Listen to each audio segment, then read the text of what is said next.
Tantra ne veut pas dire promiscuité débridée comme l'ont véhiculé les Américains. Tantra veut dire une technologie. Il y a beaucoup de choses, si je parle de choses qui ont lieu autour de moi, elles sont trop contes de fées. Soudain, vous devenez comme... La vie est un jeu, ce n'est plus une lutte.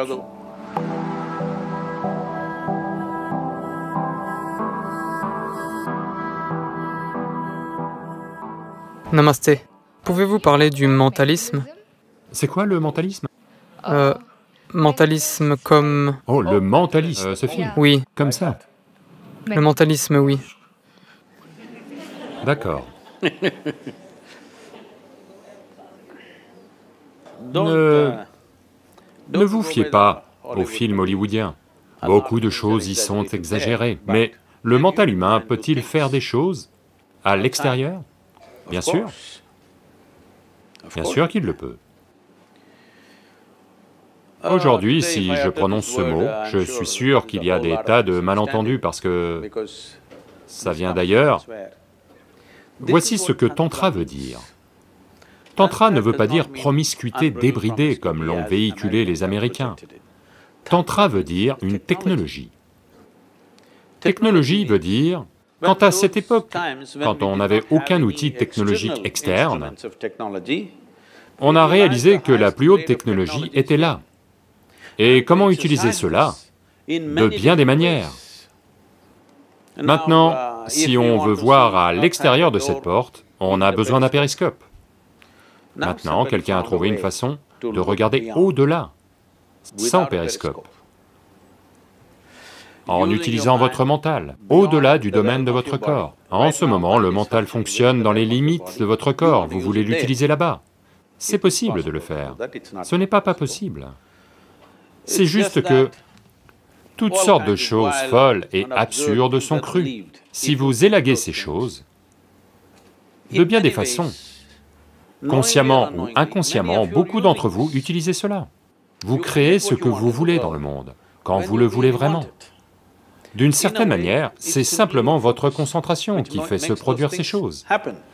Peut-être que ce n'est pas aussi tangible que dans un cinéma, mais chacun de vous, dans une certaine mesure, vous le faites, n'est-ce pas? Avec quelle efficacité vous le faites dépend de... Il y a beaucoup de choses, si je parle de choses qui ont lieu autour de moi, elles sont trop contes de fées.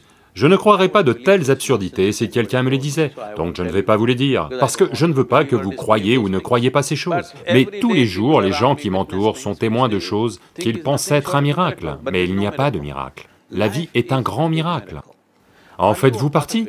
Ou êtes-vous en dehors d'elle? Ça, c'est une grande question. N'est-ce pas un grand miracle? Ce gars mange une nouille et devient comme ça? N'est-ce pas un miracle, je vous le demande? C'est un miracle, n'est-ce pas?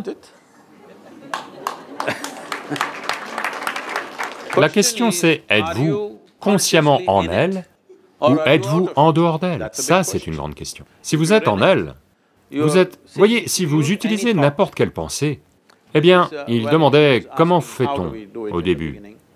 Supposez que vous génériez une pensée, avez-vous remarqué? Supposez que vous génériez une pensée, et ensuite vous investissez votre émotion dans cette pensée. Soudain, cette pensée devient boum. Oui ou non? Là maintenant, je génère une pensée, oh, elle est si merveilleuse. Mais maintenant, j'investis mon émotion dans cette pensée. Maintenant, tout d'un coup, vous n'êtes plus juste quelqu'un d'autre pour moi, vous êtes autre chose pour moi. Est-ce la réalité ou pas? Juste parce que vous avez investi votre émotion dans votre pensée. Maintenant, il y a une chose en plus. Si vous investissez vos énergies vitales en elles, consciemment, tout à coup, cela va devenir tout à fait autre chose. Soudain, vous devenez comme... La vie est un jeu, ce n'est plus une lutte. Parce que des miracles ont lieu en permanence. Vous mettez une petite graine, elle devient un arbre. Il mange une nouille, il devient un homme. Ce que je dis, c'est que ça a lieu. Ça a lieu tout le temps. Regardez juste, vous mettez des saletés à la racine, regardez, ça devient du parfum. N'est-ce pas miracle sur miracle de tous les côtés? La seule question c'est, faites-vous consciemment partie de cette création miraculeuse? Ou êtes-vous coincé dans votre propre logique et en dehors de ce miracle? C'est la seule grande différence.